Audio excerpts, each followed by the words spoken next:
Hey guys, welcome to That Pedal Show. Dan here. Mick here, hello. Right, part two. Part two. We've just immediately following part one. Yeah, we've just finished part one, which was, if you haven't watched that, please watch it. It's what we might call plugged-in acoustic guitar basics. Yes, very good. Look at that. Rolls off the tongue.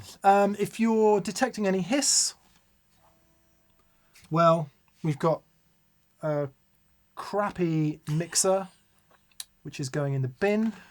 I'm going to get a new one, which is less noisy. Right, saying as we bought a PA by mistake. Yeah, well, we bought the nice speakers by mistake. By a mixer. Yeah, we've got non-isolated power supplies. We've got hi-fi type amplification going on. Yes. We're in a world that we don't...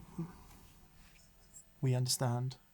We do understand. We do understand. But we're not massively familiar with. So we've got some hiss, which is annoying. You know how much these things annoy me, Dan? I do. Really, to the core, they annoy me. But... You might sleep tonight. Let's play loud, and then it won't matter. There we go. So, yeah, following on from last week, this is... Nice. That's a new one. What would you say that was? I would say either a Border Collie or a not fully mature German Shepherd. I think the latter, Border Collie, would be yappier than that, I think. You reckon? Bit more an of older Border Collie. Is that a hard life? Bit more 3.2K. I think it's the lab. Oh, okay. I think it's a dependable lab. Oh, that's a happy yap. The American Standard Stratocaster of the dog world. Actually, no, because they don't break down when they're 9 years old and their back legs stop working. Right. Okay. Anyway. Molting. There's a tangent. That was tangent. If you could have any dog, what would you have? One that doesn't eat and doesn't poo and can be left on its own when I go away for weeks at a time. Not a dog person. No. I'd have a budgie. Canary Wharf. I love dogs. I love dogs. But you have cats. I love dogs. Yeah, I know. My kids have been at me for a dog forever, and we just can't have one. It's just Cockapoo. A cockapoo. Ah, okay. Yeah, works well. Simon, I tell you what. Open a browser at this point. Simon, what's your breed of dog called? Italian Spinoni. An Italian Spinoni. Check out this horse of a dog that Simon has. He's called Reg. A Bichon.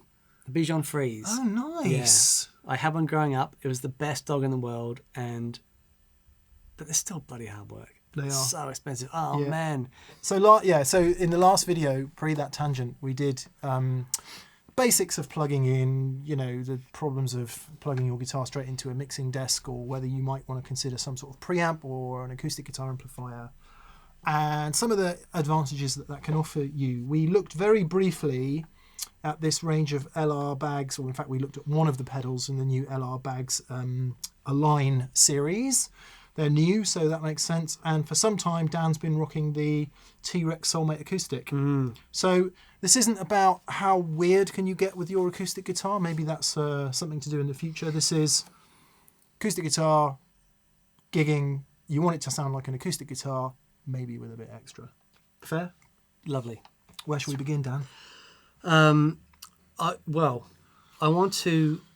We started with the session. I want you to continue on your journey until you hit my so grey to t-shirt. explain today's signal routing, I am playing a Martin OMC 28E, solid Indian rosewood, solid Sitka spruce, LR Bags pickup system, which is an undersaddle. Dan's guitar is a 0018E Martin, all solid mahogany, solid Sitka spruce top. So they're the same guitars apart from the back and sides material. This one has a cutaway. They do have the same pickup system, which is the LR Bags Anthem, which has an internal microphone and an undersaddle thing.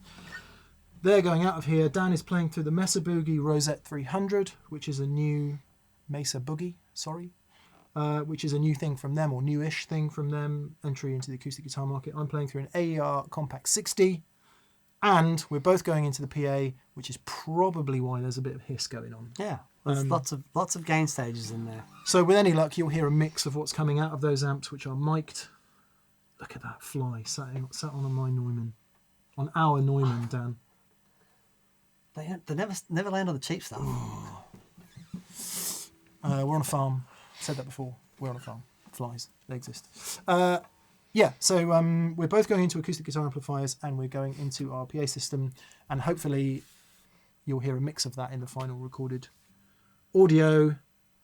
Blimey. So, as we said in the previous... Yep.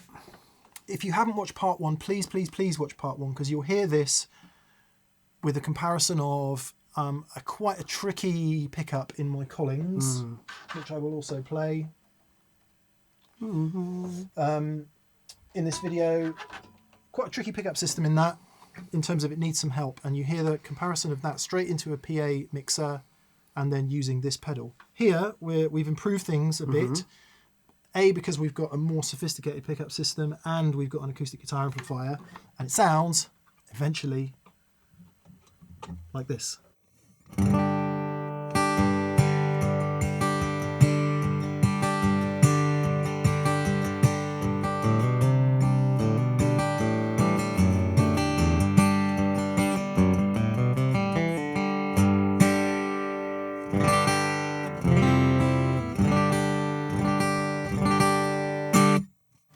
Sounds pretty good, actually. That's with quite a lot of the microphone dialed in. Here's let me get this right. There's no effects on that. That's just straight in. Yeah, here's all mic. Here's all under saddle.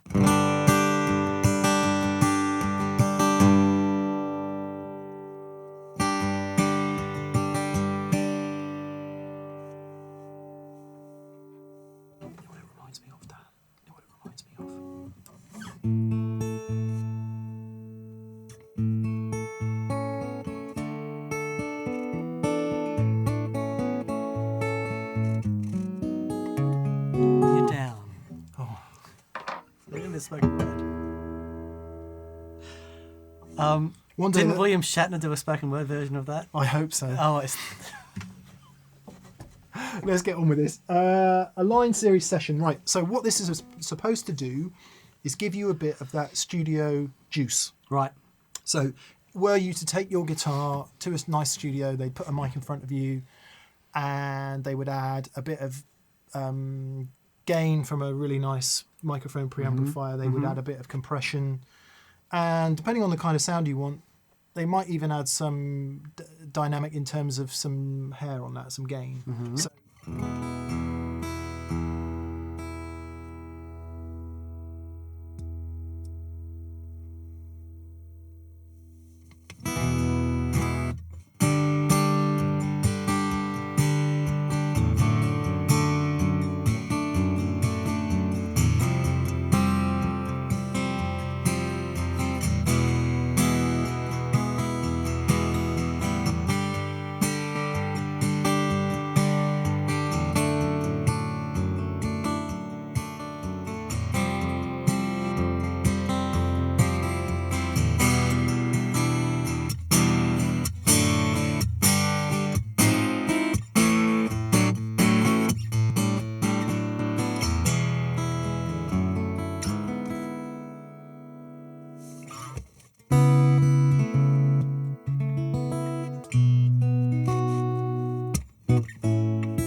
just want to check that I'm playing with what I think I'm playing here.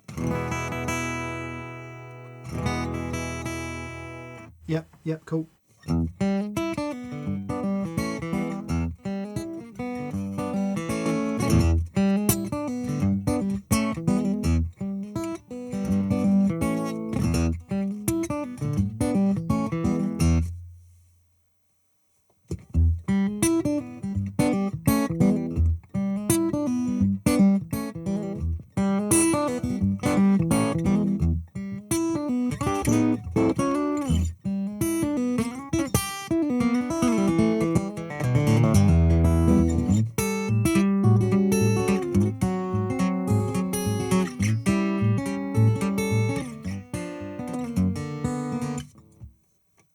Interesting. Really interesting. Very interesting. With all that gain rolled on. Oh yeah, and the PA's got blooming fan in it as well. So apologies. Hopefully our voices are audible over the fan. With all that gain in it, you know, there's some horrible sounds in there, but just getting a bit of it in there just gives you... It's that desk push. Dynamic. Gives you a bit of feeling back under the fingers. Yeah. I really like that. Yeah, that's I think great. I'm going to get one of those actually, because I can... Certainly with the Collings. I reckon we should plug into the Collings just so... Because what I found, without it on, that guitar already sounded really great, but with the Collings, it needed some love, and this gave it the love.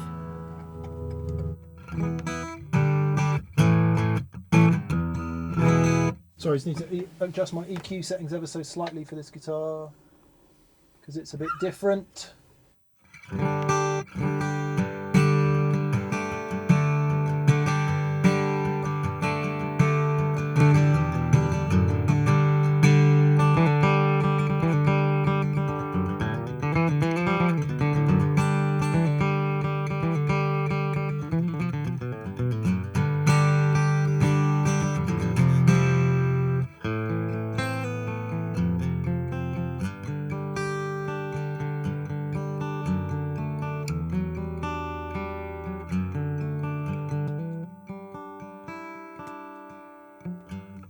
Yeah. You think all it's doing is putting a load of extra bottom end in, but it's so much more than that. The dynamic in it is pretty staggering, actually. Yeah, it's really nice.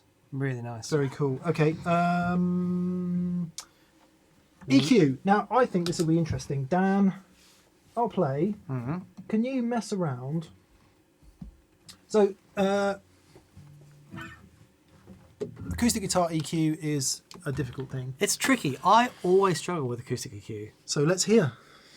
You know Can you why? just go through each band? Because my first thing I do, and you see I've done it here, I've whacked a load of bottom end on it. Yeah. Because I want to feel big bass from an acoustic guitar. Which is fine until you get to a certain frequency, a certain volume level, and you start getting feedback. We're going to test that in a sec. Okay.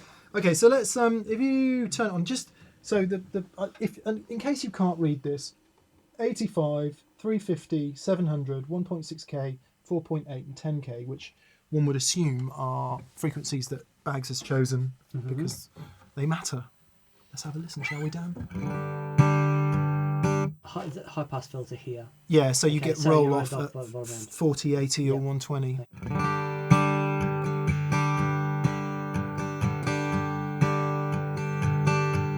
Would you mind starting with the phase control, Daniel? Certainly.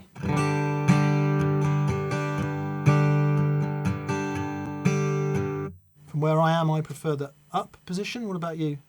Play.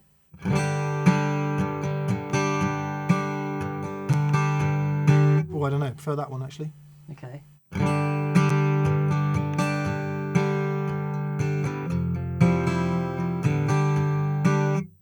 All of which may be irrelevant to the recording because it might sound different depending on what the mic's hearing. But anyway. Yeah.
I always, the first thing I do is try and beef up the bottom end. And I think it comes from years of playing with acoustic guitar and drums, so that because there's no bass player. This is so interesting.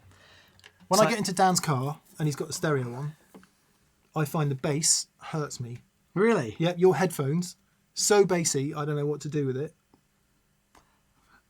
Every hi-fi choice I've ever made, every guitar choice I've ever made, every amp choice I've ever made has always been about not too much muddy sub. And I don't know whether that is a difference in our hearing, physiologically speaking. I bet it is. Maybe. Or just a personal preference. And it's really, I find it, the perception of EQ is so fascinating. Yeah. It's really fascinating. So you like a lot of bottom end? Well, that's from doing this thing for so long and not having a bass player and needing to have some bottom end in there.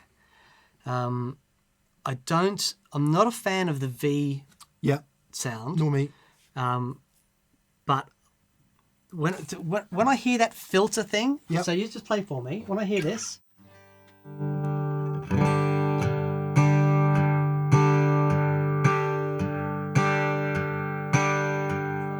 it's like there's a wah on, and I don't know where to cock the wah. Yeah.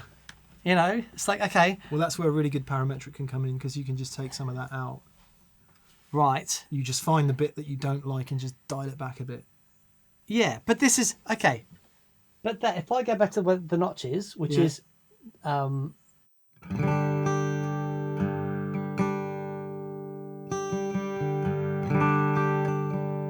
would you do that with that frequency? I would set it. I would use Matt Schofield's amp setting thing, and I would set it at the point of most change.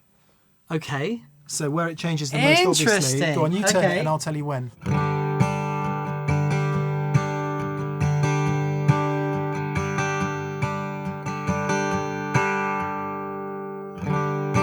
There-ish. That sounds like it's cut quite a bit, but well, that's back at the notch now. Oh, is it?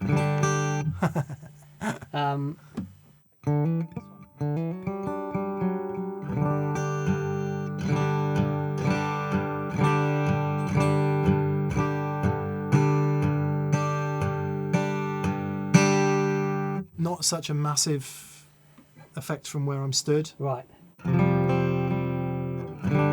But I find even with a 10K, just play for us. Yeah. Oh, found in that one now. Nice.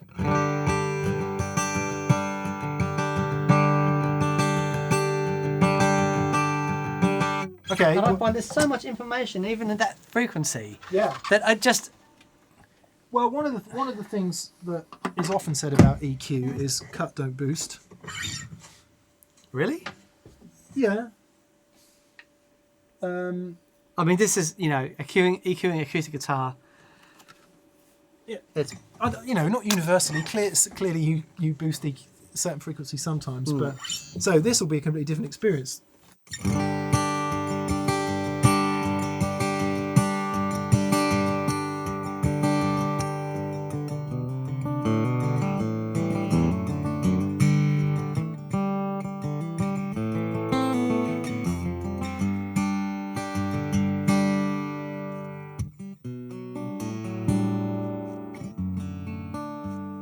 And of course, the way you play, whether you're hitting it with a pick, whether you're playing with fingers. Yeah. Okay, what we've ascertained. I'm just going to see, my EQ settings have ended up all over the shop like a madwoman's breakfast. So you show me how you would EQ it. I probably wouldn't change it very much. That sounds great. What's wrong with that? Yeah. You don't want to just add a bit more bottom end? I don't, because maybe at low volume, right? But when you're playing at a gig volume and that gets loud, there's enough. Okay.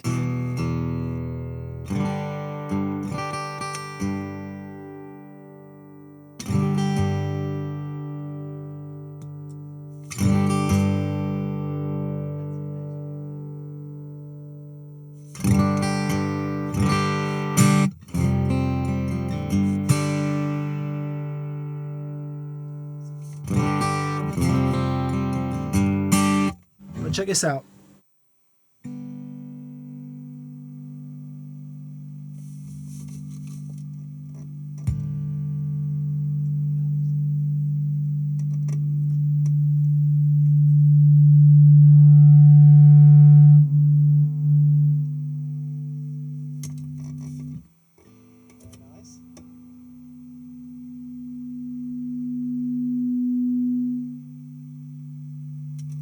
Just EQ it out. Is that a frequency?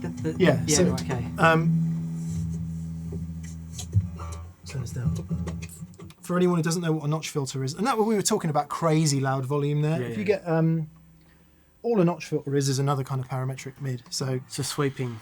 picks a really narrow band of frequencies, cuts them. So if whatever that was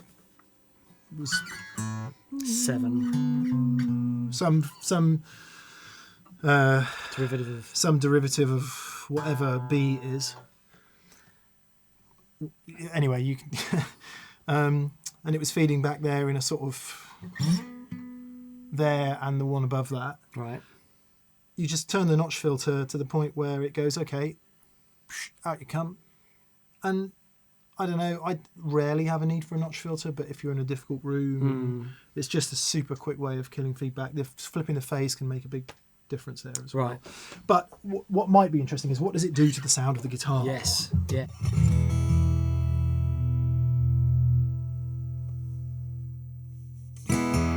So if you just flick through it and I'll play.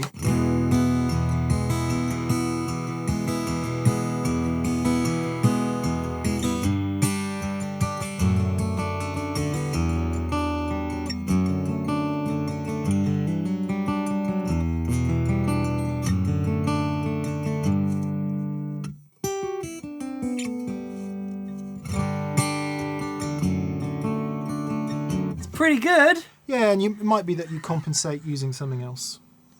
That's very good. Okay, let's hurry up.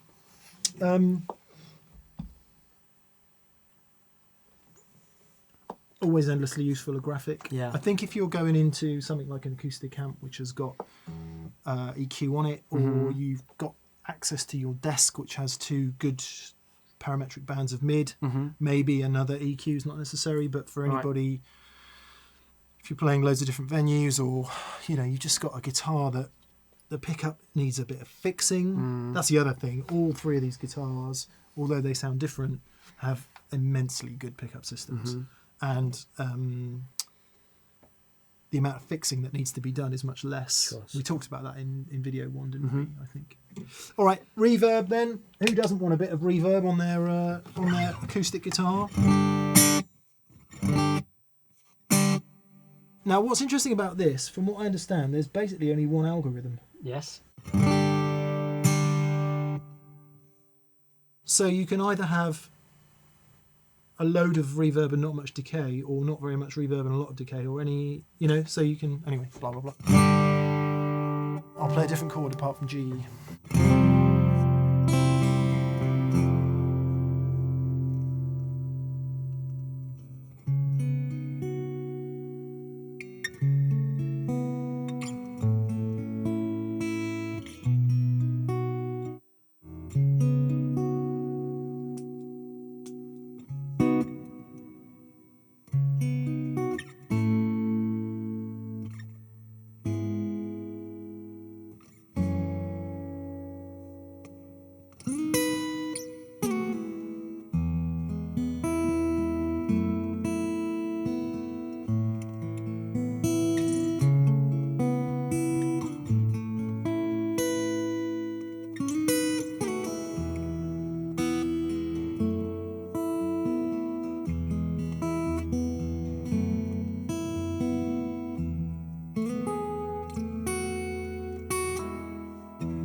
One more less snacky, slacky ones.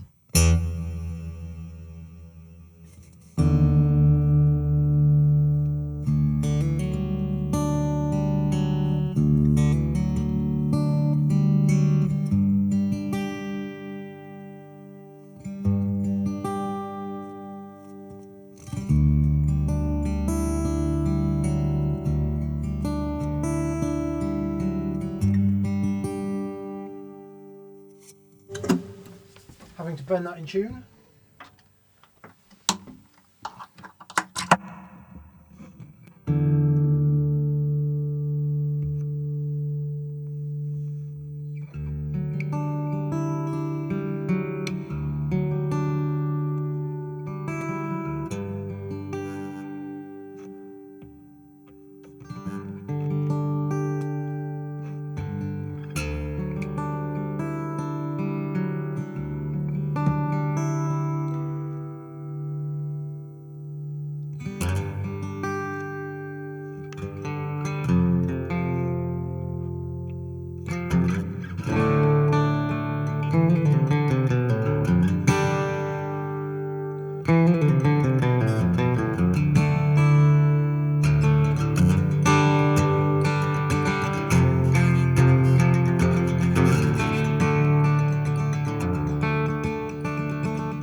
Almost a bit of feedback there, getting into a bit. Lovely. I really, really, really like that. Yeah, it's great. I like what it does. Um, Whoa, we're in a Oh, whole yeah. new speed of the fan there, Dan. A whole new speed. It's a real shame, that. It's a real shame. well, it's an accidental purchase. You can only expect so much. Yeah, it doesn't matter when we're doing. It doesn't matter when we're doing live stuff, but for this, it's a problem. Right. Bottoms. Well, just pretend we're in a hair salon and they're Yeah. hens getting their hair done. I suppose we won't be using them that regularly in this environment. Okay. Not going to talk about the active DI. That's PA. That's. I imagine it's very good. You can kind of. The others are very good. It's probably When very would good. you use a DI? I wouldn't. Okay. I've never had a need for one. No. Okay. Other than. Yeah, because I've either always got an acoustic amp or some kind of preamp. Right. I think Bags exists in a world where we're not just talking about guitars and undersaddle pickups, we're talking about violins, we're talking about all kinds of traditional instruments, so it might be that DIs are more relevant in that world. Okay. And they're not relevant to guitars, they're just, what's it got on it? A pad, ground lift. Yeah. It probably does something really clever, but I don't know. TPS is in depth, Dan, but Okay. DIs is. I'm going to draw the line at a DI. Okay. If you don't mind. No, Is that fine. right? That's, of course it is. It's lovely. Okay. So, that's the pedal approach, and then you can add, your delays and things. I've been using this for a while, and it basically has everything in there. I had a pedal board, and it was great. But this Michael came over from Denmark, and if we can give him a honk. Oh yeah. because he's Who else haven't we honked? Matt Schofield. There's probably various people. Apologies to all the people we have not honked. I can't remember anymore. So, yes, and he bought this with him, and I really liked it. And I think because of what I was doing at the time, it made a lot of sense. So this, you've got an input gain and an output gain. And so this is with no effects on, just straight through into the messer, and the reverb is off on the messer.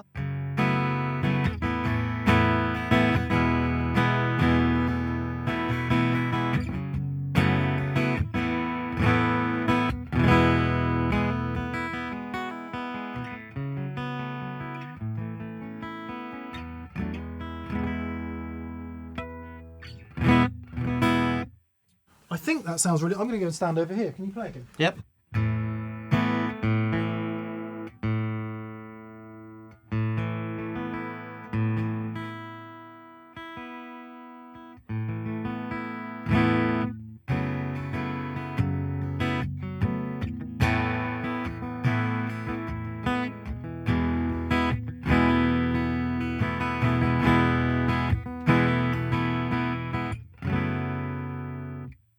Nice.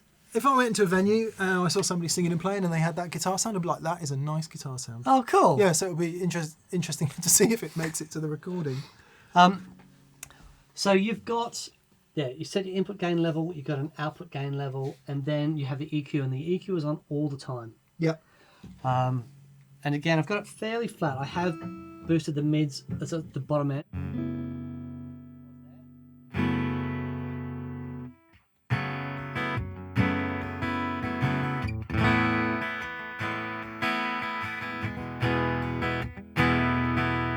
So Okay, this is the okay, frequency, so it's and that's parametric. exactly. Yeah, sorry.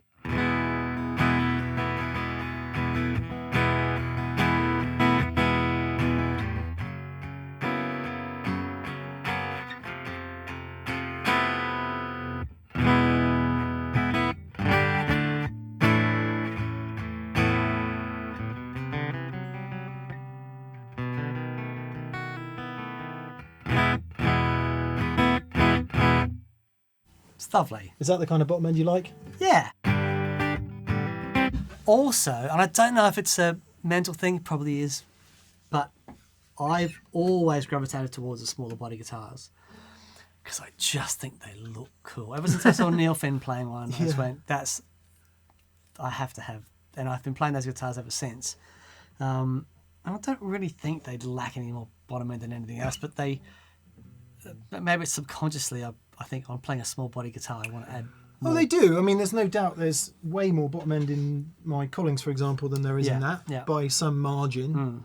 But that, bottom end isn't always a good thing. And of course, in a live environment, the last thing you want, or in many cases, with a lot of volume, the last thing you want is a huge sound box resonating. So a smaller body guitar, I think, can make a huge amount of sense in a live setting because you're not getting all that extra bottom end that you just... The sound engineer and you are probably going to shelve off anyway. Yeah. But so having the quality of the PA that we've been using these gigs is questionable.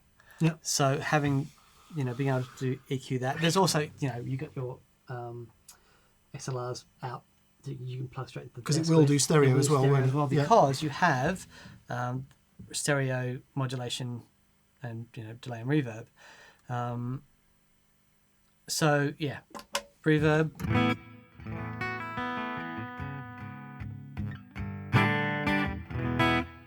Just here. If I put the mix up,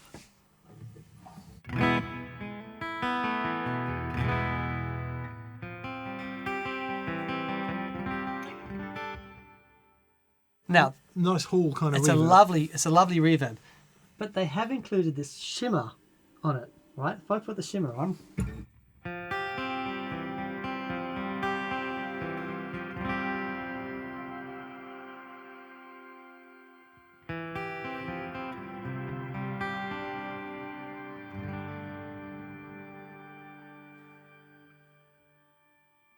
Now, I don't know if it's a big thing in Denmark that acoustic guitars have shimmer on them. There's an expression pedal, Jack, that you can control the amount of shimmer that you blend in. Yeah.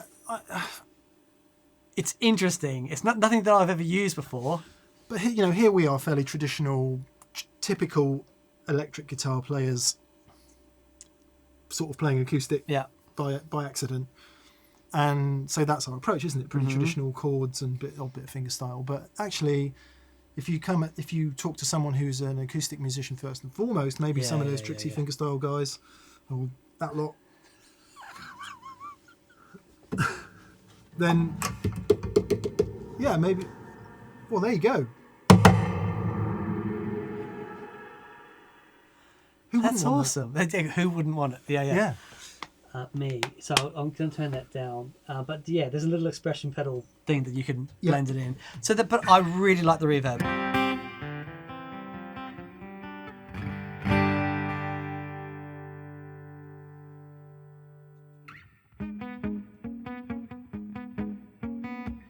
It's lovely. Then you have delay.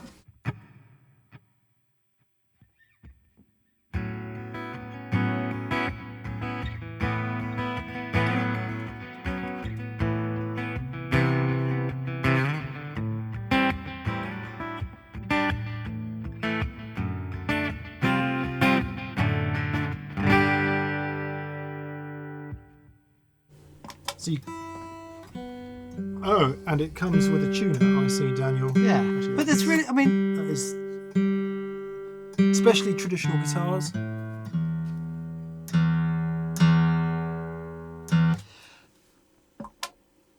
I think the guys that have designed this, they're out there doing this, and they know that, stuff that, so big, brightly lit LED tuner is important. The modulation is really interesting. Hang on, just before we move on from the delay. Yep. Could you, will it do like a super quick, like a super roomy, like slapbacky thing? Yes, it will. Go on. I'll turn the delay off, I'll turn the reverb off. Yeah.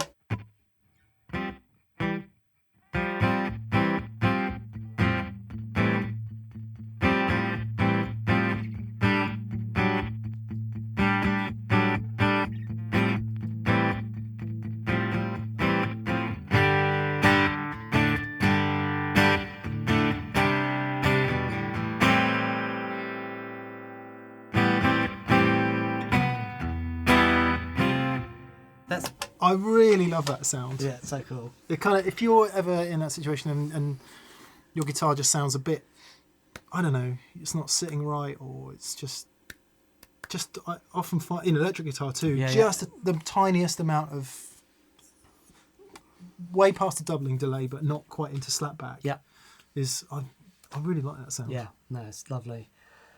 The modulation is really cool.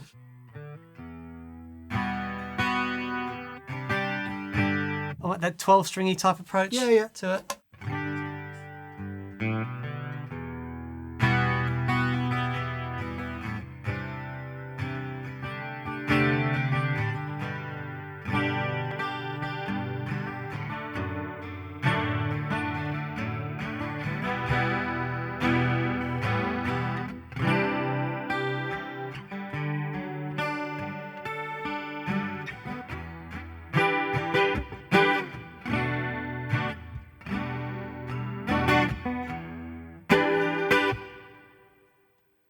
Sorry, I always do that. Turn it right up to max.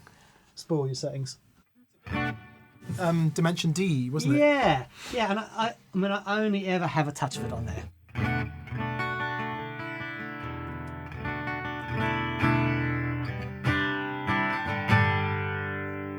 That's cool.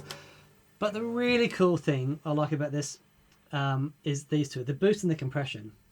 So, It's doing my head in. The compressor on here, again, specifically acoustic guitar compressor, and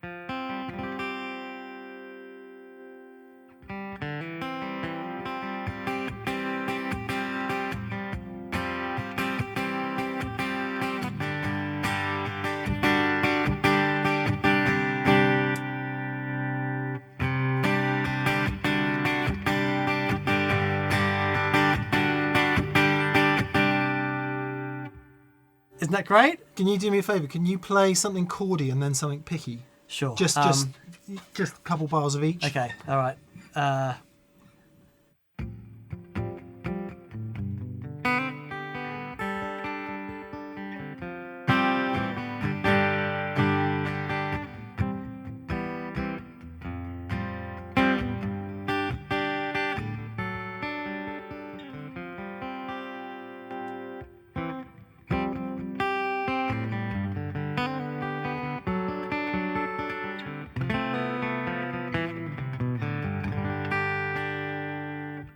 It's ace. One thing that is a perennial struggle with acoustic guitars and gigging is if you have to move between strumming and picking. Mm-hmm. And, you know, again, if you don't have your own amplifier or your own preamplifier and you're relying on the person on the desk, you've just finished your like loud, shouty song, and then you're going to play your little fourth song from the end ballad. And it takes him or her till the third verse to realise that you're picking the guitar and not just singing. That would be really interesting. Yeah, it's really interesting yeah. in that world. But added to that is the boost. Now, on the back here, you've got these. I love these little knobs. There's a little press in.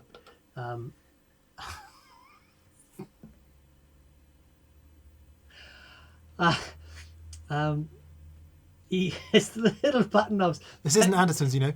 I understand. I'm trying to find a way out. Can't see any. Right. You've got separate boost level. Yeah. So you can set the boost on it.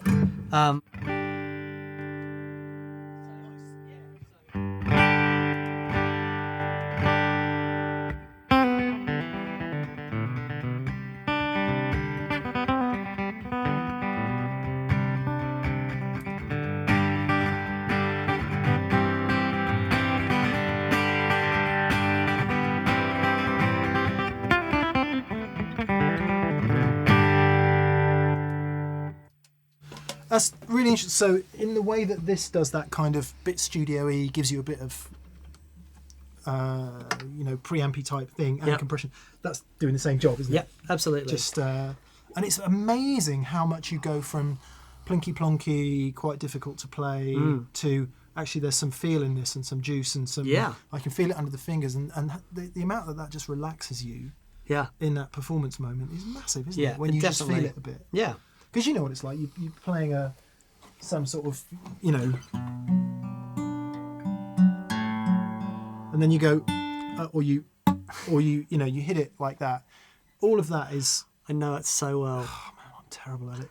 And then for the next minute of the song, you're hating yourself. I just need not to do that. With all that on, it takes away a lot of the problems of stuff like that. Now, the answer might be spend a bit long learning how to play the guitar, mate. But I've been doing it 30 years now. Yeah. But it's, there are the fact that there's solutions, because when we're playing electric, we have certain pedals that are going to create certain sounds for certain songs. But with the acoustic, it all comes from the dynamic range of the instrument, and so this just helps control what's going on with that. And there's some really great solutions out there. I'm a big fan of the SoulMate. I think it's really impressive, and a looper as well. It's got the looper as well, yeah, it's great. So as long as you've got you set the input gain and.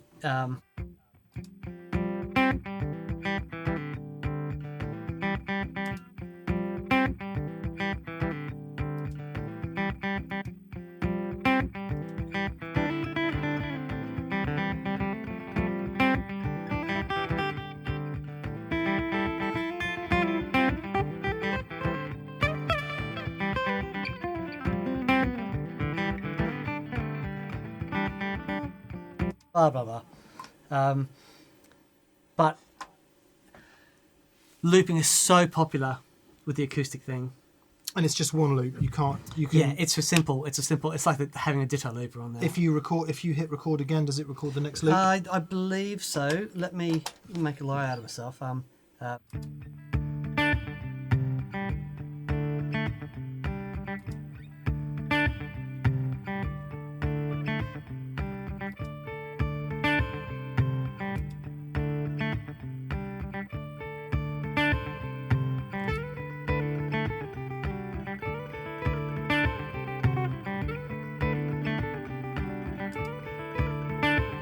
blah, blah, blah. Yeah. Nice. Yeah, obviously if you wanted a more fully featured looper, you'd look at a loop station or whatever. Yeah. But the one pedal I do use with this, so I keep trying to turn the volume down and I mix up the blend thing, that I've been using forever is Tumnus right, in front of it, just for that this saturation thing here. I've lent our Tumnus to somebody. Sorry, mate. Yeah. Another time. Yeah, but the thing that the saturation was giving you, that little bit of grind, just having that is really, really cool. Oh, now you're talking. Forgive the earth loop. This is an excellent demonstration of what happens if you don't use fully isolated power supplies.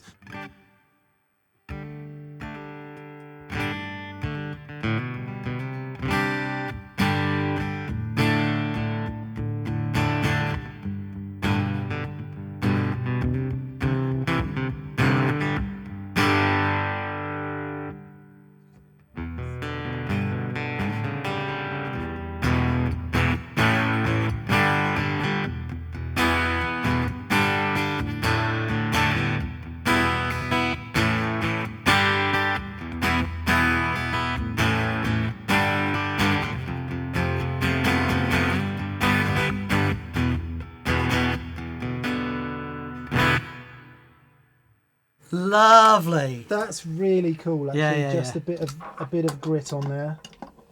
Okay, let's stop my OCD going into meltdown. Nice. Yeah, very cool. Really very cool. But this is the basics. I can't gig without at least that. Because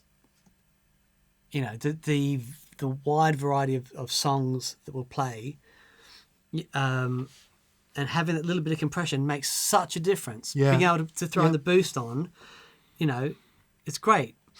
But then you can go down, of course, like everything else, there's the rabbit hole you can go down to and add your whammy pedals and your octavers and set your loops up and, all that sort of stuff. Maybe we should get a specialist in for that. I think we should. Yeah.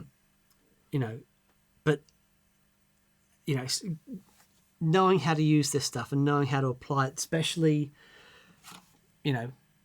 understanding the fundamentals of the first video, and then, okay, once you've got that, and then adding something like this. Yeah.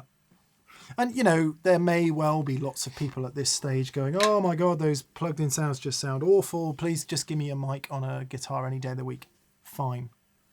If you want to do that, that's traditional. It's probably the best sound in terms of an acoustic guitar sounding like an acoustic guitar. But as we know, it's not always practical. So it's hard. Well, when is it practical? If you're doing a solo, if you're John Martin and you're there and it's only you on stage, awesome. Yeah. But if you're in a band... Yeah, some people do. Some people will use like ultra directional hypercardioid type mics. Oh, okay. Which will, have a good rejection and the rest of it. So it's not done. And certainly in traditional acoustic environments where, ensemble playing like bluegrass or something like that, you will find a lot of microphones. Right. However, in the melee of a live band and at your average open mic night down the pub, yeah. unlikely you turn up with a nice Neumann and stick it on the stage there and give the sound engineer the cable. They might give you a big hug, or they might say, can you just plug in, please? Yeah. Nice. Okay. Fun. Please post your... Oh, there's the fan. Oh, I can turn it off now because we're finished. Hooray. Has that been You shut up. triggering you? Oh, it's just absolute OCD kicking in big time. By the way, I don't mean to make light of OCD. It's a terrible affliction for people who have it, but I have a bit of it. You're allowed to make light of it, Michael. You can't upset anybody. Generation Snowflake. Cool. Okay. Please post your questions and observations below. If there are other things you'd like us to visit in the acoustic world, tell us. If you never want us to darken that pedal show with guitars with air in them again, let us know. But I think this has been fascinating. You know what? Until you asked that question earlier on, of the last 25 gigs I've done, how many have been acoustic, I realised, oh my word. Most of them. Yeah. Yeah. Yeah. And that whole thing about, would you plug your electric guitar straight into the desk of a PA? Yeah, of course. Yeah. If the PA was a Neve, you know, Yeah, and you were recording the... and the live situation was Abbey Road, then maybe. Yeah. But, yeah, well, I'm not a very trusting person, Dan. I like to have control. Brilliant. Okay, guys, hope you enjoyed that. Yeah, it's fascinating. It shows we had to do, actually, you know. So, yeah, please post your questions and we'll get on it. Brilliant. Thank you guys so much. Massive thank you to our preferred retailers in the UK and Europe is... Anderson's Music of Guildford, Surrey. In Brisbane, Queensland, Australia. Would be Pedal Empire. And in Sioux Falls. New store in Sioux Falls, yeah. That would in the be US of A. Riff City Guitar. Hello to everyone there. I hope you're having a nice time. Also, massive thank you to our patrons on Patreon. Thank you. Yeah, cheers, guys. Thank you so much. And also, finally, if you feel so inclined to head over to thatpedalshowstore.com and purchase yourself a lovely garment. Such as a brown t-shirt to match your Brown acoustic t-shirts, guitar. Exactly. Apparently, wearing anything but brown on an acoustic gig is a fail. Or having any equipment that's not brown. Right. I mean, this. And that. Right. Not. Go to certain open mic nights, not in here, mate, not brown. No, we used to laugh at Guitarist magazine when the new acoustic amp would come in, and it was always brown. Right. It was just brown. And Besser's lovely fawn offering there. It looks beautiful. Yeah. And it's not like bran like this. But it's a lighter shade of fawn. Well, it's beige. Yeah, I mean, it's blonde. In the isn't it? brown family. There is a great heritage of electric guitar amplifiers that are that colour. Yeah. That's all good. Thank you so much, guys. Have a great week. We'll see you next week. Bye-bye. Cheers. Bye-bye.